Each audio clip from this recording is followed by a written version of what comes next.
Якутск, мы с вами. Спасибо. Сегодня Роман Михайлович собрал нас здесь.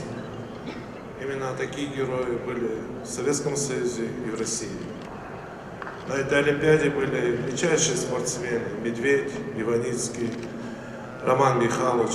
Именно такие герои, такие имена делали нам путь в спорт. Именно мы поэтому выбрали вольную борьбу, поэтому выбрали здоровый образ жизни. И пока у нас есть такие личности, такие герои, наша держава будет сильной. Мы страна победителей. И поэтому сегодня есть возможность молодого поколения повторять этот путь. И мы будем рады видеть наших детей победителями. Еще раз хочу поблагодарить руководство, которое делается очень много для этой республики, для страны России, патриотизм, для здорового образа жизни. Я думаю, что от этого мы будем все сильны.